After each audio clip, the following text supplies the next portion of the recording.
تو میں تیری بارگاہ میں یہ آرزو کرتا ہوں اور یہ عرض کرتا ہوں کہ میں اپنے اوپر ہمیشہ دو چیزوں کا استعمال بند کر لوں گا۔ جناب یعقوب علیہ السلام کی وہ دعا ایسے قبول ہوئی کہ جیسے بس دعا مانگنے کی دیر ہی تھی۔ عرض کیا مولا میں ساری زندگی اونٹ کا گوشت نہیں کھاؤں گا، ساری زندگی اونٹنی کا دودھ استعمال نہیں کروں گا، بس یہ دعا مانگنا تھی تو فوراً درجہ قبولیت کو پہنچی تو صحت یابی ہو گئی۔ درد جو عرصہ دراز سے نہیں جا رہا تھا فوراً ختم ہو گیا۔ یہ عرق النساء، یہ جہاں بندے کی جو جوڑ ہے اس سے شروع ہوتی ہے اور پاؤں تک جاتی ہے، اور یہ اتنی شدید درد ہے پھر جس کو ہو اس کا تجربہ اس کو یہ ٹھیک ٹھاک ہے کہ یہ کتنی شدت کی درد ہے۔ بسا اوقات اس سے جس ٹانگ کو یہ درد ہو وہ ٹانگ باریک ہو جاتی ہے، درد کی وجہ سے وہ سوکھ جاتی ہے، اتنی شدید درد ہے۔ سب سے پہلے یہ حضرت یعقوب علیہ السلام کو، تو آپ نے جب یہ دعا مانگی تو فوراً شفا یاب ہو گئے۔ تو پھر آپ نے نہ ساری زندگی گوشت کھایا ہے اونٹ کا، نہ دودھ پیا ہے اونٹنی کا، بس پھر آپ نے اپنے لیے یہ دعا مانگی تو قوم امت نے از خود اپنے لیے اس کو حرام بنا لیا۔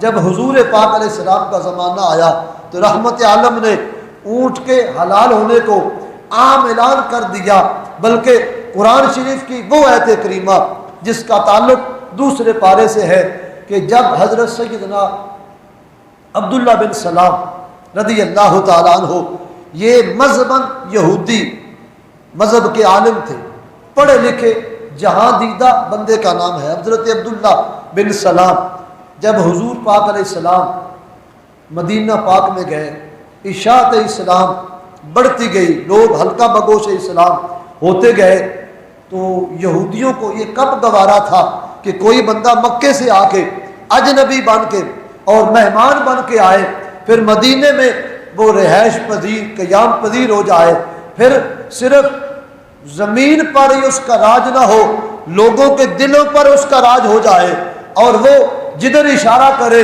آسمان والے بھی ان کے اشارے پہ قربان ہو، زمین والے بھی جان نثاری کرنے والے، یہ ان کو کب مشہور یہ منظور تھا۔ آج یہودی مشورہ کرنے لگے صلاح کر کے کہ ہم اس بڑھنے والی تبلیغ اسلام کو روکیں، تو اس کا کوئی سد باب ہونا چاہیے۔ اس کا سد باب کرنے کے لیے یہودیوں نے کہا کہ ہم تو نہیں اس کے سد باب کو کر سکتے، کیونکہ ہم نے بارہا آزمایا ہے، ہر بات میں وہ ہم پر غلبہ پا لیتے ہیں، ہر بات میں ہمیں لاجواب کر دیتے ہیں، ہم جو مسئلہ کریں وہ ہمارے مسئلے سے آگے کا مسئلہ کر دیتے ہیں۔ یہ عبداللہ بن سلام، ان کے اندر صلاحیت بھی ہے، ان کے اندر اہلیت بھی ہے، اور یہ اس بات کے بخوبی ماہر ہیں کہ یہ حضور سے بات چیت کرتے۔ حضرت عبداللہ بن سلام کو تیاری کروا کے حضور کی خدمت میں بھیجا گیا۔ ٹائم تو نہیں بتایا گیا حدیث پاک میں، لیکن لگتا ایسے ہے کہ رحمت عالم نماز پڑھ کے نا عصر کی تو مسجد میں تشریف فرما تھے۔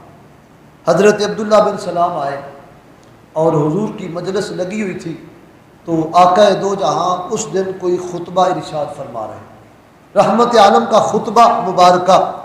عبداللہ بن سلام آئے، آ کے بیٹھ گئے، آداب مجلس سے واقف تھے کہ جب بھی جہاں جایا جائے تو کس طرح بیٹھنا ہوتا ہے اور کیا طریقہ ہے جانے کا، اس طریقے پر وہ بیٹھ گئے نا، تو حضور پاک علیہ السلام نے صرف 3 ہی جملوں پر خطاب کیا، اور بس اس کے بعد دعا ہو گئی۔ خطاب یہ تھا کہ افشاء السلام، کہ سلام کو پھیلا دو، کہ سلام کو عام کرو، جو مسلمان دوسرے مسلمان کو ملے تو دوسری جو روایتی باتیں ہیں ان کو چھوڑا جائے اور سلام کو عام کیا جائے۔ اور تیسرا حضور پاک علیہ السلام نے فرمایا جب لوگ سو رہے ہو تو تم نماز پڑھا کرو، وہ تہجد کی نماز۔ اور تیسرا حضور نے فرمایا کہ جو تم سے تعلق توڑتا ہے اس سے جوڑو اور بھوکوں کو کھانا کھلاؤ۔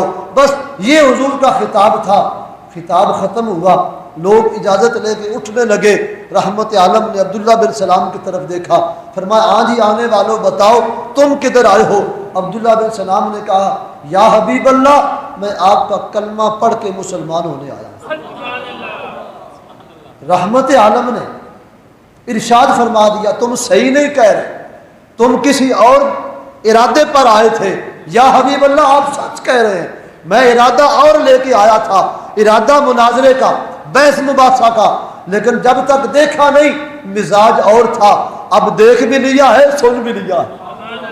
دیکھا نہیں تو دور رہ کے لوگوں نے کہا کہ ان کے بھی ہاتھ ہمارے بھی ہاتھ، وہ بھی چلتے ہیں ہم بھی چلتے ہیں۔ جب تک نہیں دیکھا تو یہ نظریہ، جب دیکھا چلنا تو یوں لگا کہ زمین ان کے قدموں پہ نثار ہو رہی ہے، ہاتھ اٹھتا ہے تو جنت چلا جاتا ہے۔ بولتے ہیں تو کیا انسان تو کیا جانور بھی جان قربان کرتے ہیں۔ حضور میں آپ کا کلمہ پڑھ کے قربان ہوں، اسلام میں داخل ہونے آیا ہوں۔ حضور علیہ السلام نے کلمے کی دعوت ان کو پیش کی، کلمہ پڑھ لیا، واپس پلٹے نا۔ مفتی احمد یار خان نے لکھا کہ جو انتظار میں تھے مسجد کے باہر کھڑے ہو کے ابھی آئے گا کوئی خبر دے گا، تو حضرت عبداللہ بن سلام نے کہا بھائی سنو اب میں نے کلمہ پڑھ لیا۔ ان کے طوطے اٹھ گئے، ہوش ٹھکانے نہ رہے۔ اے عبداللہ بن سلام ہم تمہیں تنخواہیں دیتے، نذرانے دیتے، تو ہمارے نذرانوں کا کوئی خیال نہیں کیا، کیا کر دیا؟ حضرت عبداللہ بن سلام نے کہا کیا بتاؤں، ان کی بولی اتنی میٹھی تھی، جب وہ بولے تو میرے دل کا کشمر فتح ہو گیا، وہ برہم ہوئے۔ حضرت عبداللہ بن سلام نے کلمہ پڑھ لیا، حضور نے دعوت اسلام دے دی۔ وقت گزرتا گیا، صحابہ کرام کو یہ پڑھنے بھی آتے، پھر صفہ میں گوشت آتا نا اونٹ کا تو یہ نہ کھاتے، دوسرے صحابہ کرام کھا لیتے۔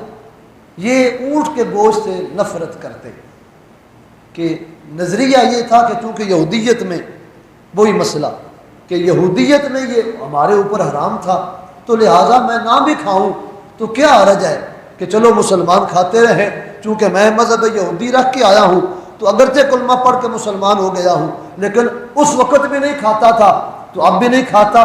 یہ بات چلتے چلتے رحمت عالم کی بارگاہ میں پہنچ گئی۔ صحابہ نے شکایت کر دی یا حبیب اللہ اونٹ کا گوشت ہم تو کھاتے ہیں، یہ ہمارے بھائی کلاس فیلو ہمارے ساتھ پڑھنے والے عبداللہ بن سلام یہ گوشت کھانے سے کوئی محبت نہیں کرتے، نفرت کا اظہار کرتے ہیں۔